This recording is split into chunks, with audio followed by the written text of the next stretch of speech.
Okay, we're going to get started. Hello from Austin, Texas, and welcome.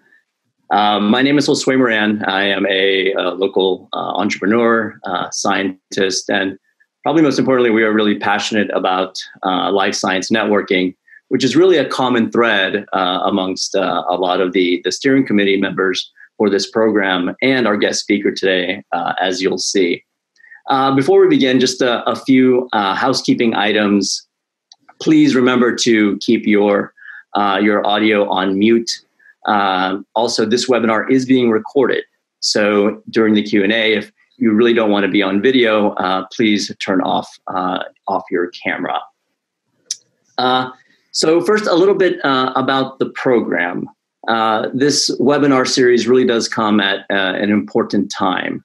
The events over the last few months have really taken away a lot of the educational, networking, and some of the career development opportunities from a lot of us. And I think this webinar series, this Launch and Learn series, is a way to try to bring back some of what we've lost and try to improve upon and increase the networking, not only for the Central Austin community, but now, as you've seen, we've pivoted toward an online platform, but the internet community as well. And I do want to emphasize that this is a pilot program. Okay, so I do urge you that to complete the Google Form link that will be sent to you at the end of this webinar. Your anonymous and candid responses are very much appreciated, and it will really only serve to help us give you better offerings in the future. I do want to make mention to the wonderful steering committee that has brought this to you today.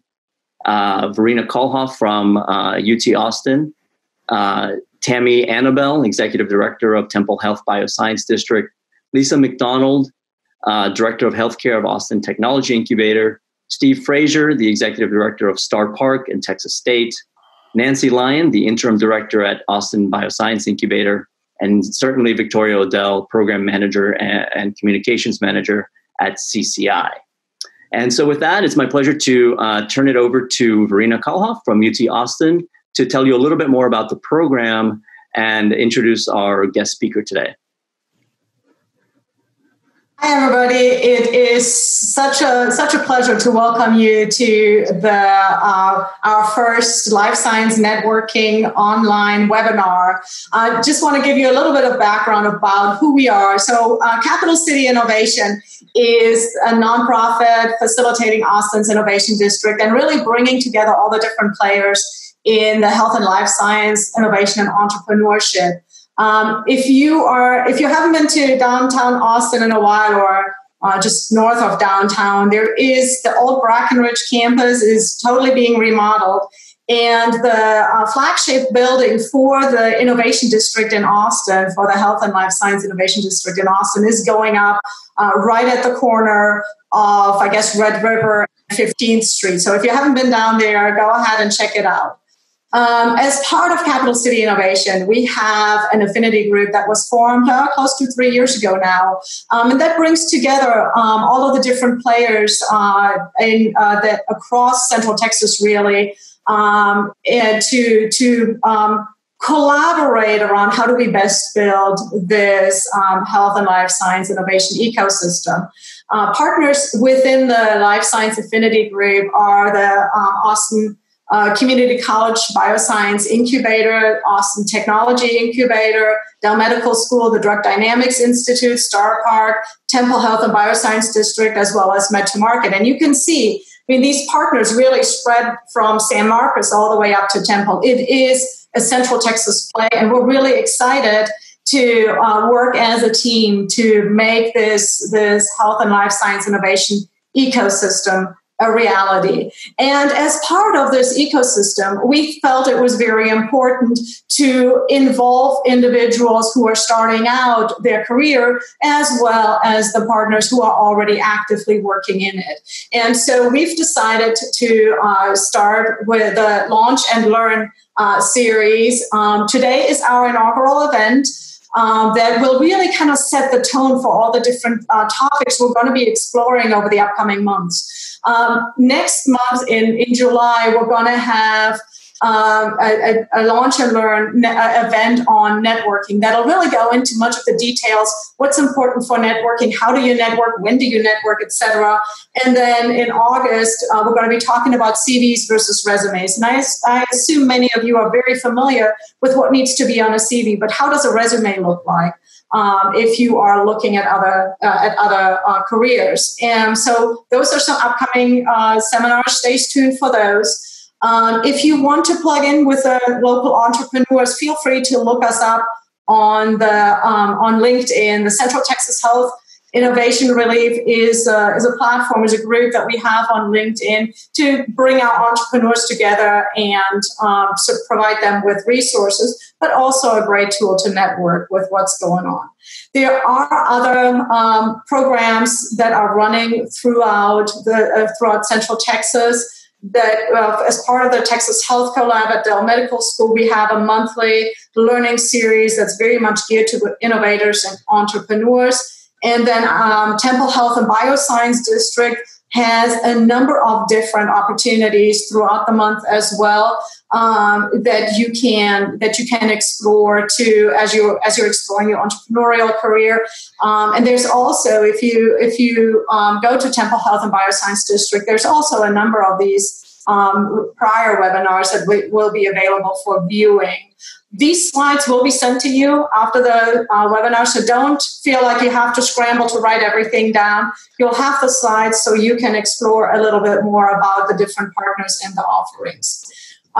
With that, let's get ready to turn it over to Tracy Costello. Tracy's been, I've known her for several years now while she was still at MD Anderson. I admire the work that she's doing, helping individuals in the life sciences transition or explore careers. Tracy really draws from an array of professional experiences to fuel her passion for improving the postdoctoral experience. She's currently a career coach and professional development trainer for PhDs, as well as a current oversight officer and former chair of the board of directors of the National Postdoc Association. She earned her doctorate in biomathematics and biostatistics and human molecular genetics from MD Anderson. And later on, returned to MD Anderson to help to expand the Office of Postdoctoral Affairs, was recruited to Moffitt Cancer Center to create an office that very specifically helps trainees to explore other careers outside of the academic environment that we find ourselves in during the PhD. And she's an incredible resource. Certainly would encourage you guys to pay very close attention to all the different things that she will be talking about. Career exploration is not necessarily something that we get along the PhD, but Tracy will have some wonderful 10 steps to kind of guide you into that path and help you explore where you want to be in 5, 10, 20 years from now. With that, I'll hand it over to Tracy and look forward to a wonderful webinar.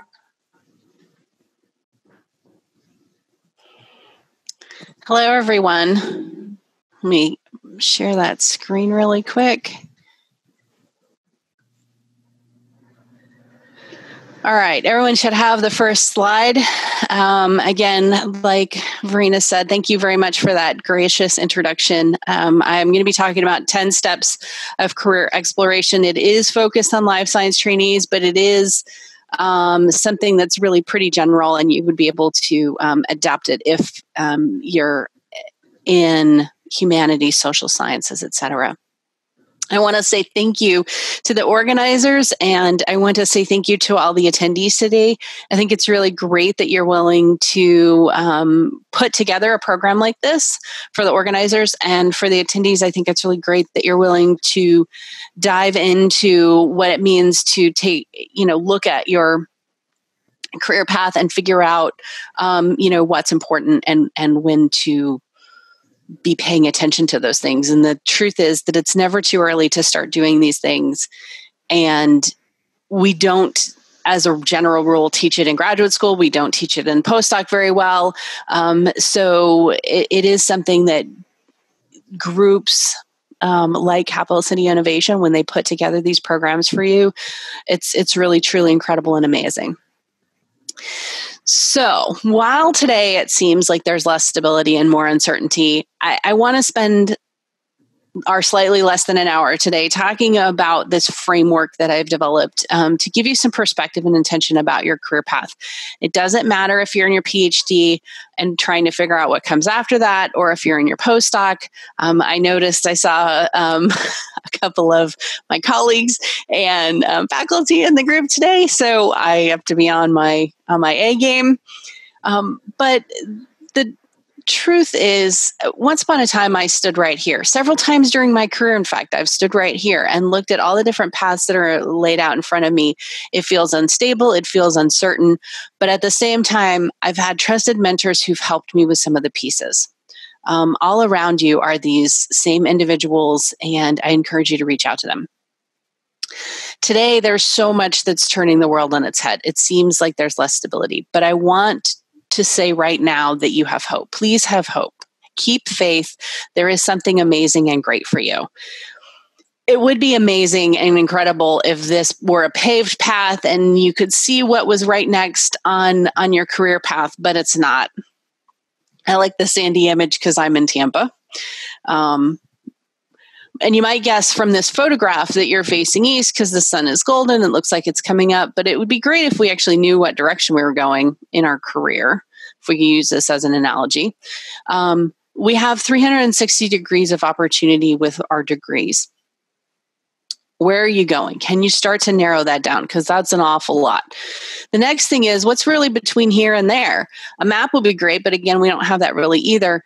And it would be ideal if we had, even better than a map would be a checklist, right? We all like checklists. So we can say, okay, we've got this thing and we know when we're done, it's time to move on to the next career step. But there's not necessarily a marker of achievement at the end of a postdoc, for example. In grad school, you get your diploma.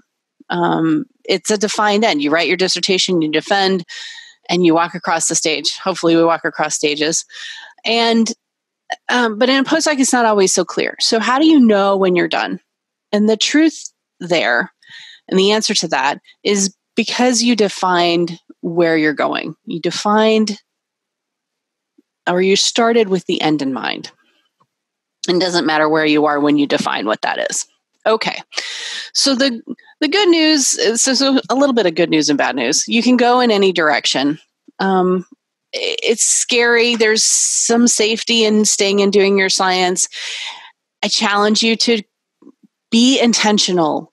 Your career path is yours. It's not anybody else's. And I want you to pay attention because this is something that you have to do for yourself. And the fact that all of you showed up today means that you get it. So, a little bit about expectations, because it's surprising to me when we start to explore what that looks like, that everybody has expectations of us. How many of you have ever thought to yourself, I've come this far and I can't quit now? It is absolutely okay to recognize that you can choose to close some doors. So these are some of the individuals who might have expectations about what you're doing with your career. But in recognizing those doors that you may want to close, it might just be as simple as the fact that they don't lead somewhere you want to go anymore. At the end of the day, your expectations of yourself are the ones that matter most. And I will start in this career exploration. I do want to jump into the 10, but this is a quick reminder right here, and that's why I put this slide in to make myself stop. Everyone's done varying amounts of these. No matter where you are on the path, it's okay. This isn't a race. There's no comparisons. The way that I think about career exploration today took me 10 years to figure it out. It was a lot of research. It was a lot of introspection. It was a lot of my own career steps. It was a lot of coaching other individuals to help them figure out their own. And it was a lot of presentations. And when you get up and stand in front of people and you have to be the expert in the room, we all do this. We do tons and tons of background research before we get to that space, and we do that. I have a career now where I get to do this training. I get to talk about the components and to postdocs and grad students, and it's amazing, and I love it. With that, there's 10 components that I see. The first 6 are really career exploration, and then the last 4 are really your job search. But they come together and they define where you are today and where you want to be in your next job. So at the very beginning of this, you need to have a firm understanding of what your skills and your interests and your values. That's a lot of that introspection and self-assessment. You want to make sure that you have your network built with people before you need to leverage that in a job search. So I'm glad to see that the number 2 lecture in their series is networking. I think it's really important. It was actually what got me started in building this entire platform, was being asked to go to American Heart Association and talk about networking. And gosh, that was 2013, 2014. It was a long time ago. It feels forever ago. So once you've started doing some of those things, you do want to understand what options you have. So researching potential career paths. It's not saying you're signing up that that's your ultimate career path, but you want to explore what those look like. Because now is a good time to identify those skill gaps and learn new skills and do these informational interviews. So we've got these first 6. While I wish this was a checklist, it's not. So when you're in self-assessment and you immediately think, okay, I want to learn this new skill, you may jump. You might go straight from a networking relationship to an interview. When you're talking with someone who's in a career that's interesting to you, you might go from informational interviews to this 4 and 5 of skill gap. The truth is that there, a lot of these are connected. Oops. And you can scrabble around this list. Self-assessments first. These last 4 are last, and everything else in the middle is all interconnected. Okay. So let's go ahead to that self-assessment. It starts with thinking about your skills and your interests. So those 2 questions, really. What are you good at and what are you interested in? Taking time to understand these drivers will really make the rest of the process a lot more straightforward. When you're asking feedback, your scientists analyze it. Does this person know you on a particular dimension? I heard you're a great writer, or something like that. Means that somebody's talking about you positively, and that's good. Is their feedback selfless? For example, your colleague thinks that you're ready to take a career step, and then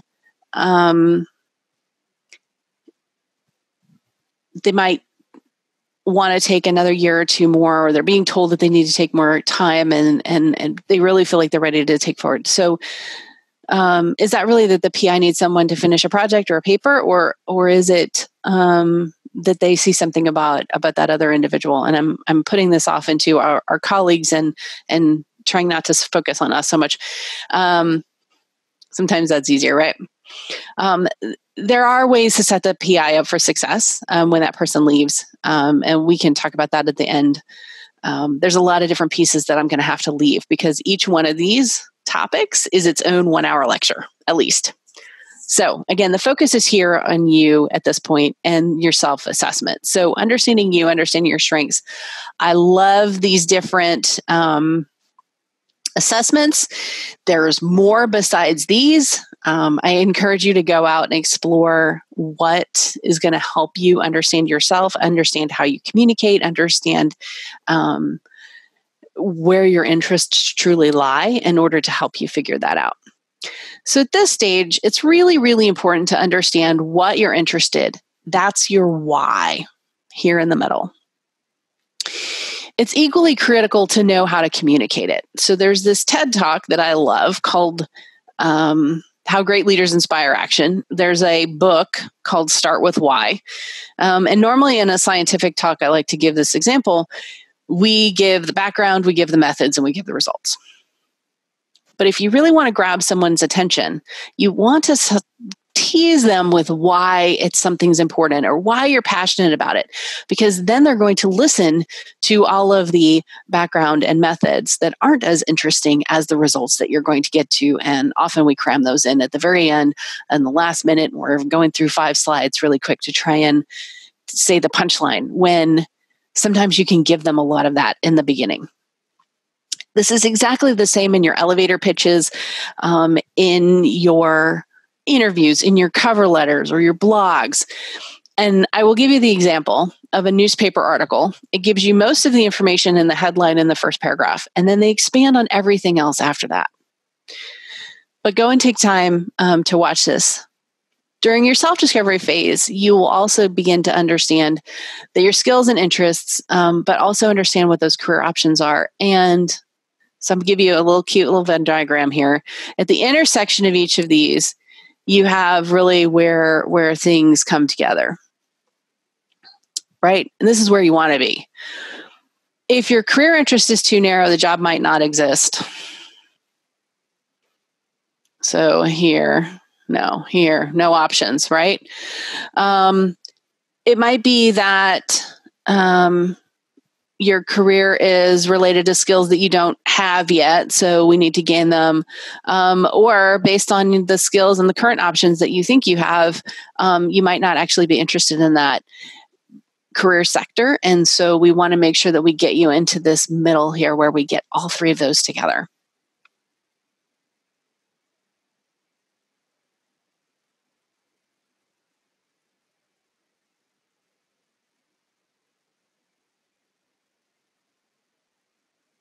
Talk about the effects of this and the effect it has on careers. So have faith in the skills you know you have. Sometimes that means listening to others who have perspective about your skill set. Don't downplay your accomplishments. I don't want you to take a lesser position than you should. I don't want you to fail to take the appropriate risks. I want you to make sure you ask the right questions. Okay, so your insight is a key piece to the bigger picture.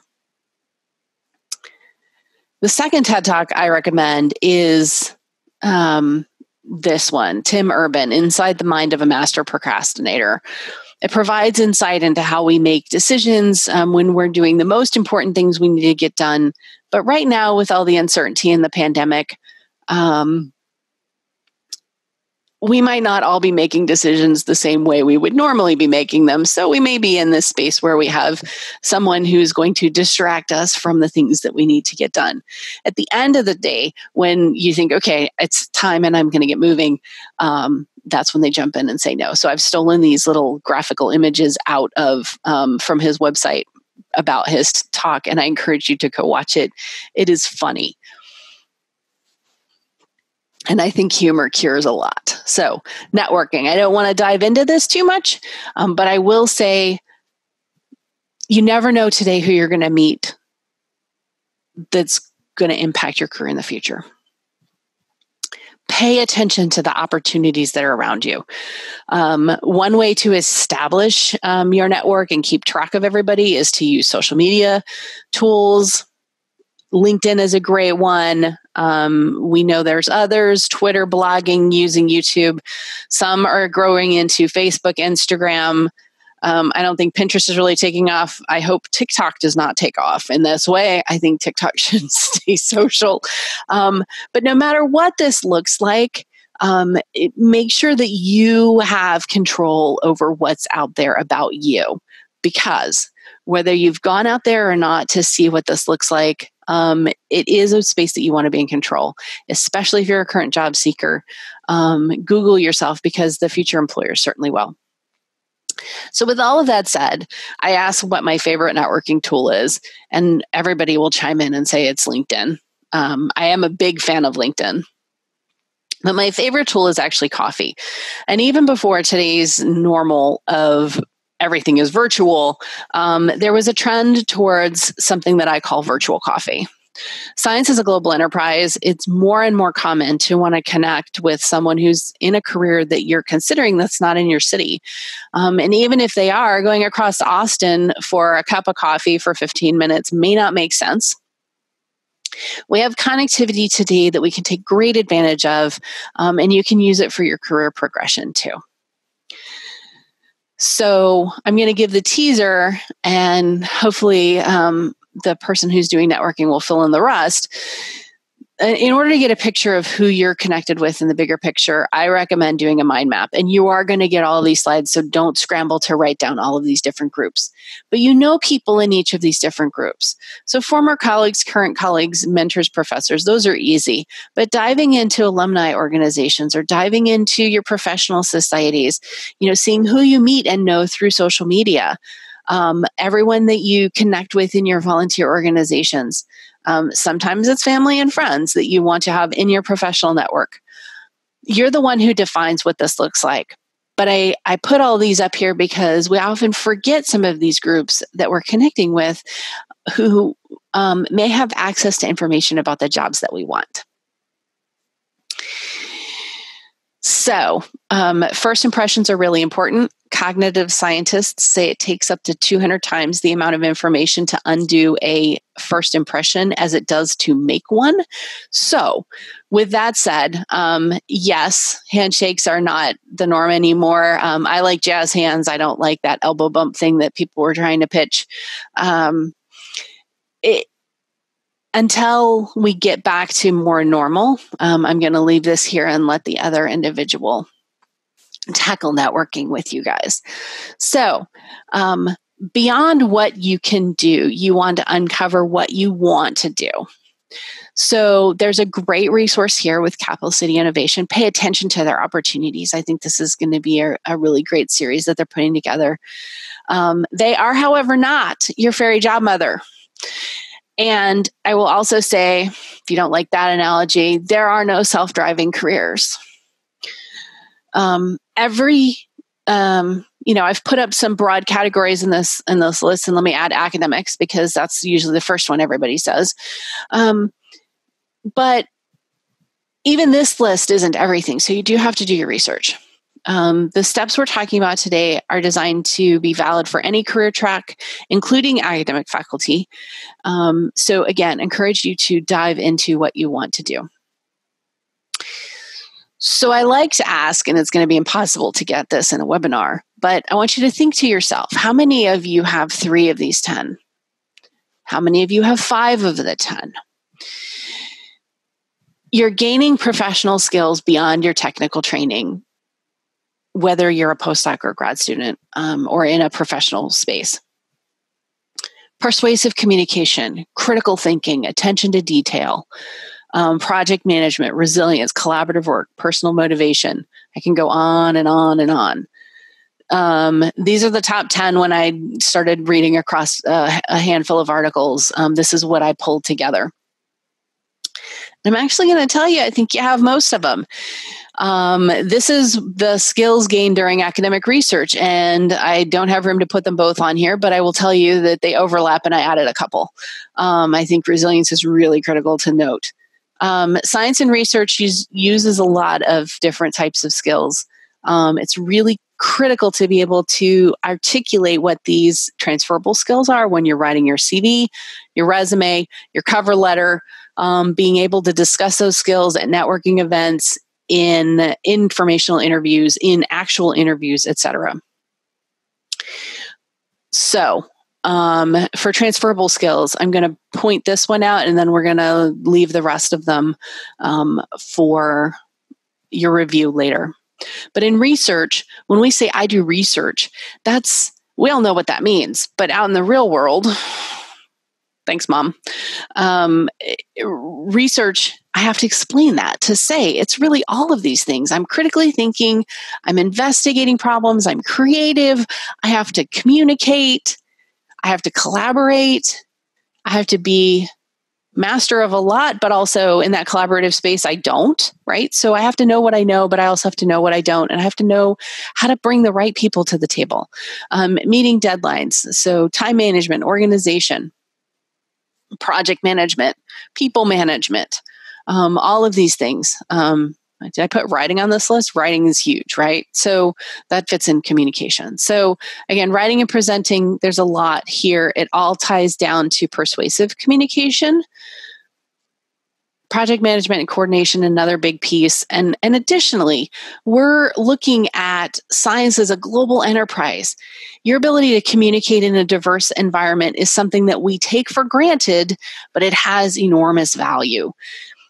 Teaching is another piece that, I teach, but it's complex content, diverse audiences. You have to think on your feet. And I see questions popping in. I'm not looking at them, so I'm gonna hold off and not get distracted because I want to get through all of these.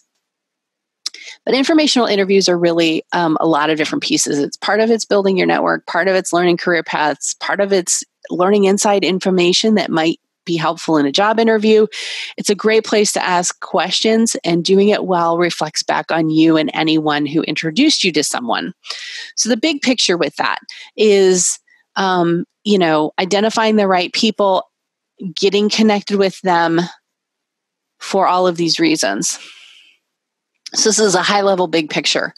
What it's not, it is not a job interview. They don't necessarily have a job opening. And in the beginning, you are not asking for favors at all. You do want to set it up appropriately. You want to make sure you identify whether you want a formal or an informal. You need to connect with the person through a variety of reasons. There's different ways to reach out to them through a network or similarity of experience. You want to make sure your request is concise.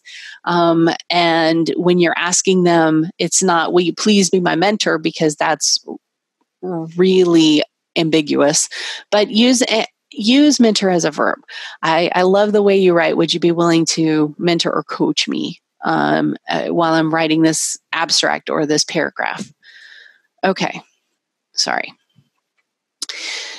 Practical tips about mentoring. It is a two-way street. You want to reciprocate it. You want to appreciate it. And ultimately, you want to pay it forward. There's lots of different ways in which you can connect with potential mentors, including through CCI. I have this example request text, and I'm going to leave it there for you for follow-up. And I know I totally zipped through that really fast, but I want you to have it in the notes later. So we met... So when you're following up with someone, and this is the short one, right? Maybe you came across an opportunity on a website, wondering if we can talk about it. It's similar to a role you have. Again, make sure that you let them know if they can't connect with you, it's okay. Thank them for their time. So when you meet with them, positive impression is absolutely key. You want to make sure you're doing all of the right things, that you've done your research, and including into the person that you're talking with.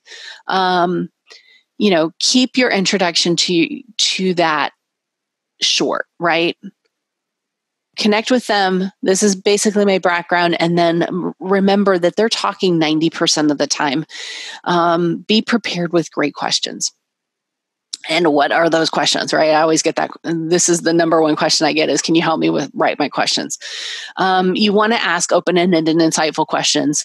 So tell me about your current role, or what made you transition, or how did you transition? What was really the best thing that you got out of your training that set you up for success? What do you think you knew, or what do you wish you had known before you did that? You can always check in with someone, especially in this informational space, about particular salary ranges that you may or may not have really narrowed down. And they will tell you, yep, it's right, or no, it's not. Or they might say, I don't know. You can talk with them about climate, culture, company culture questions. You can ask them how they're looking at their next career step in a couple of years and what that looks like. Make sure that these are my two favorite things at the end. Is there anyone else that I should talk with? And then make sure you thank them for their time. Couple of pitfalls. Asking questions that don't matter. Things that you could have researched, it's going to make them feel like you're wasting their time. Rambling or getting sidetracked, same thing, right? Again, this is about them and their career, their interests, their history, etc. Give them the time to talk. If they start inviting you to have that more of that conversation side, that's okay. But make sure that you're here to learn from them. Make sure you get the maximum value out of that, particularly if you wound up buying them coffee. Although a $5 coffee is never going to be worth the amount of time, even in 15 minutes that they're giving you. The time value is so critical and so important. Make sure you follow up because they're going to feel unappreciated if you don't. So those last 4 steps, we have 10 minutes left to try and to dive through these. So identifying potential positions, making sure that you pull together everything under the sun, CV, resume, whichever one of those is appropriate, cover letters, teaching statements, research statements. It could be your LinkedIn profile. It could be last minute research about different companies and whatnot. It could be in the first 90 days, I want to do these things. In the first 6 months, I want to do things. Depending on the job that you're looking for, sometimes those things are asked for. Interviews and the prep for that, and then negotiation. And again, I've been giving negotiation as a webinar a lot lately because everybody's getting through this process and they're getting stuck here. So, identifying opportunities. There's lots of places that have job boards. National Postdoc Association has a job board. You can connect for a lot of opportunities with your network, but Indeed, Simply Hired, LinkedIn, you know those ones. Company websites, you know that. Nature and Science, not always obvious. Sometimes people think it's just for faculty positions. Not necessarily. Inside Higher Ed and Higher Ed Jobs keeps you in academics.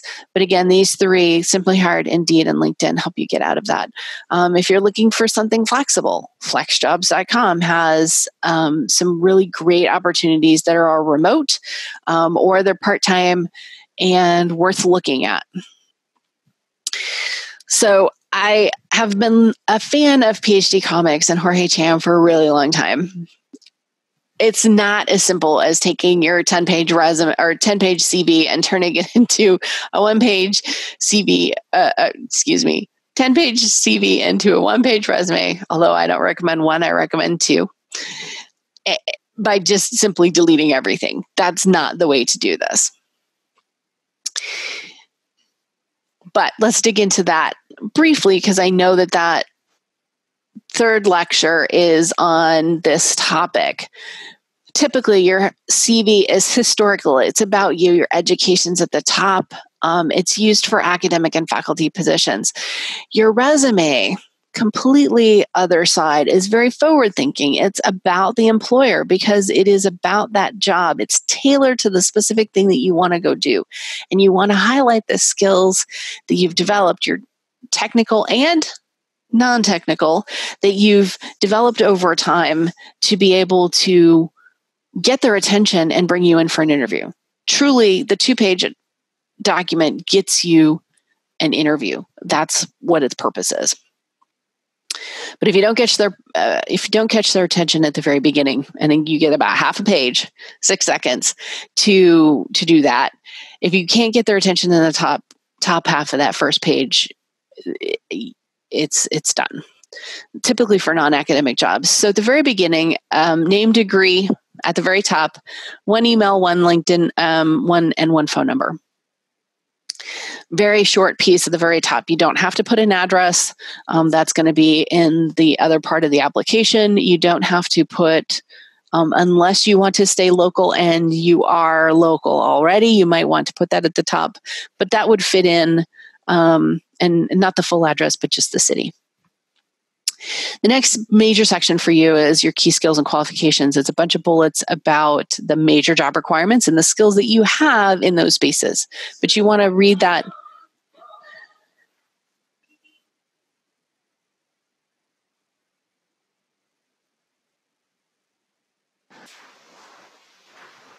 Tracy, Okay. I think he's okay. Yep. We're muted for a moment. Yep. Okay. Awesome. Thank you. Sorry. Okay. So the next major section is professional experiences. And under that, you can have paid and volunteer roles. It can be all of your internships. It can be all of those other types of experiences that you may not have been paid for. Describing those skills that you had. Sorry, I totally got thrown there. The skills that you gained in those experiences that are relevant to the job that you want. This is not a list of, I did these things in the lab, right? Or I did these things. These are my job tasks. It is different than that. If you can include metrics to show impact or skill level, that's amazing. It can be either chronological or by relevance. I highly recommend this list of 185 power verbs at themuse.com. They have a lot of other great career stuff there too.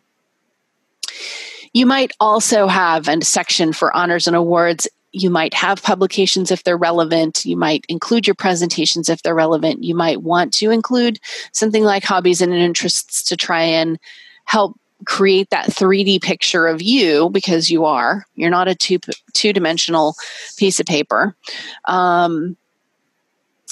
And I like to highlight this last one. I had a postdoc who was a poker dealer. He did charity events on the side on the weekends. And he was like, should I include this? And I said, well, you're looking at sales jobs. And the experience of doing that charity work is that you build relationships with people in a really short period of time, which is a skill that they want for your sales job. Now, every single interview he went on, they asked him about it, and he had that conversation with them, and they were really impressed. Not everybody has all of this, but if you can think of a way in which your hobbies tie back to your the job that you're going after, it's a good thing to do. And then education goes last. Okay, so with the application process, because I want to demystify this a little bit, you plus your resume goes into the applicant tracking system, compares you against keywords. If you're matched, it goes to an actual HR person. They review it for about 6 seconds, which is about the first half of the first page. And if you grab their attention, they read more, and they might send it to the hiring manager.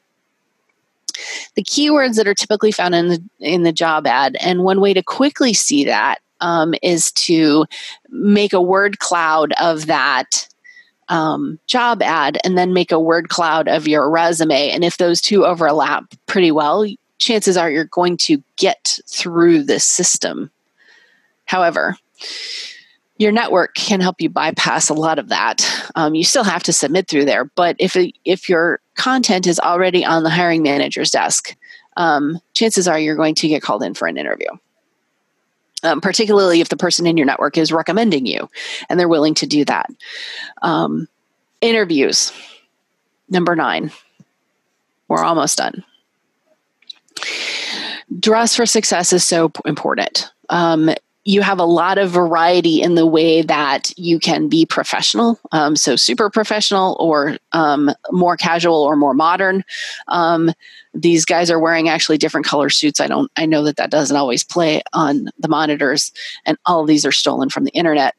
But just to highlight that you can bring in color, and there is a psychology for color, so pay attention to that. What you're wearing does say things about you. And you want to be in control of that, just like everything else. Okay, so a few interview tips. Be positive, be honest, make sure you've prepared ahead of time. If you feel like you have a barrier with an accent, enunciating and speaking slower will help you get through that. Enunciating and speaking slower will help you not to say so much. Making sure you're ready to highlight your skills and experience. So you want to start with them. This is the thing that you need, and this is the skill set that I'm bringing you. And that's a good way to template all of the answers that you have to do. It is a conversation, not an interrogation. I really want to demystify that scary part of being in an interview, right? They're not lining you up they're making you stand up against the wall and there's 8 of them and they're all going to fire questions at you. That's not how that goes, or it's not how it should go. Avoid politics and religion, just good policy. So, so do your research. Make sure that you've read through the company, their website, some of their financial information if you can find it on the internet. Mission, vision, values, especially important to make sure that you resonate with what they're doing. And then you can research the individuals you're interviewing with. Make sure that you prep for those common interview questions. I have included a couple of them here, but again, like I said, my interview lecture is an hour and 15 normally. And then we add questions on to the end. It really is a workshop, not a lecture. Be prepared to ask what those next steps are, and then make sure you say thank you and make sure you follow up. I recommend taking a notebook. I left that out of this discussion, but I'm happy to follow up with anyone who really wants to dive in and really understand what that looks like. Right now, we're doing a lot of this, so I added this slide back in. When someone asks you, calls you up on the fly and says, can we talk right now? If it's possible, schedule that call. That way you have time to prepare. It makes certain that you can be in a space that doesn't have a lot of distractions around you. It makes certain that you can find that happy place, make sure that you've, got your inner peace and that you're smiling when you're talking, because when you're not smiling when you're talking, it sounds very different than when you're smiling when you're talking. People can get a lot out of your tone, a lot out of your, the words that you're saying when you're happier and when you're smiling. It comes through. Right now with video, sometimes audio only, but sometimes video and audio, we still miss all the rest of the body language that's happening. So a couple of other pieces I say, dress as if you're at that in-person interview and have all your content at hand. So I like this slide for negotiation because really and truly it is its own hour lecture also. Again, PhD comics, one of my favorites. You do want to make sure you know what your worth is, and you're not, you need to explore what that is. Be prepared for that. Make sure that you're ready to have that conversation and make sure that you've learned enough about negotiation that you feel comfortable doing those things. So, the long and the short. You're going to be making connections. You're going to be building relationships. Be excited.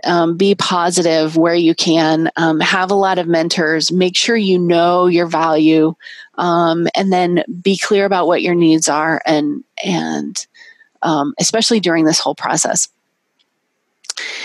And with that, I would like to say thank you.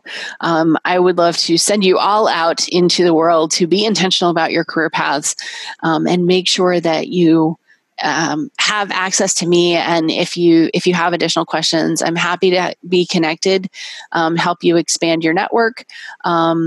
I post a lot on career and professional development at both LinkedIn and on my Twitter. And then you have my email if you need to reach me. And with that, I'm giving it back to Victoria because I've seen a lot of questions dinging in. So thank you so much. Great, thank you. Thank you so much, Tracy. So we've had a lot of questions come in, and I've been sure to document them. And we did have some questions that people submitted on the Eventbrite page as well. I recognize we only have 7 minutes, so I do want to maybe answer a couple of questions, and then hopefully we can find some way to follow up with folks. for some that we didn't get a chance to answer. And Awesome. People are asking if there is a video recording, and this is being recorded, and it will be shared on the Capital City Innovation social channels. So yeah, I guess the first question I want to ask that I think is very timely that someone submitted was, how has COVID-19 affected jobs right now in the life sciences? Or is there anything people should be doing differently now that we're operating during the pandemic? So, yes and no. I think that right now there is some impact, right? All the HRs had to shut down and go home and start working from home. That was not, they didn't have job in a box where you come and you put it at home, you push the button and it pops out and you have Office already and set up to go. So things have slowed down. Some universities and companies have put their jobs on hold for right now. So they've got a pause or a hiring freeze. Some companies, however, are not. They're struggling to hire enough people to make sure that they can keep up with things, particularly pharma that's involved with COVID research. I see a lot of people that are still hiring. I know during this time, so starting in so the time between March and now, I have been actively coaching individuals. 2 of them have gone and started jobs. They've moved during this time. So I don't want to say that there are no jobs and they are not hiring people and they are not starting anybody, because that's obviously not true. I also don't want to say that it's all completely open and free and normal, because that's not true either. It's really in the middle, and it really depends on what you're looking for and what those opportunities look like. I do know for some individuals with visas that right now, again, USCIS shut down, although they're about to open, and that's good because they'll be processing again. But I know that causes a lot of anxiety, and have faith. Be patient and plan A, have plan A, but have plan B and plan C as well. And I think that, the other way to really dive in and figure it out right now is to be doing those informational interviews. And that's part of why I made sure to include more of that content, because I think that right now, while there's uncertainty, you can still learn and understand what those career paths might look like. You can talk with people who are in those roles and they will tell you, yep, our company has a hiring freeze, or nope, we're hiring like gangbusters. And that gives you an idea of where you want to focus your efforts. And again, it's, how did you make your transition? What was the most successful pieces about that? What do you wish you knew, right? If you have a gap, now's a good time to be filling that gap with online courses or, talking with others, learning a new skill. I don't want to say that this is like a big writing retreat, because it's not. There's a whole stress and struggle that goes along with everything that all of us are experiencing right now. So make sure you're talking with people and connecting with people. But there are job opportunities. They are hiring in certain sectors. Not every sector. And I do know that some academic universities have put a pause and a hiring freeze on staff, but then some of them not postdocs. So it really depends on where you are and what that looks like. Great. Thank you for that response, Tracy. And again, I know we are running close to time. We did get over, I want to say almost close to 20 questions. Yeah, and I have them all organized too. I was trying to organize as we go. So I think, we spoke with some of the other folks on the steering committee about how we can continue to engage folks around these great questions y'all have around your career in health and life sciences. And I think what we'll work to do is really try to circle back with some of these question buckets and figure out how we can close the loop and maybe even make some of them public for other people to provide responses for how they're navigating their career. So let me really quickly share my screen. Okay. And thank you, Tracy. Of course. I don't know if y'all are familiar with Zoom, but if you're able to do the little clap emoji hand, that would be the time. Aw, thank you. Great. And let's see. Share. Okay, folks. So again, thank you for joining us. We would love to have your feedback for today's programming. This is a quick link where you can give us just how you felt, what worked, what didn't work, and maybe any questions that you have or maybe want to get covered in future events. We'll send out an email too, where you'll have a quick link to this, as well as the slides for this presentation and Tracy's presentation as well. And we will see you soon. Our next Launch and Learn is scheduled for July 10th, and we're going to be covering networking. Keep an eye on the capitalcityinnovation.org events page and our social channels. That's where we'll update any information we have for programming for everyone here. So with that, I think we'll work to close out. Thank you, everyone.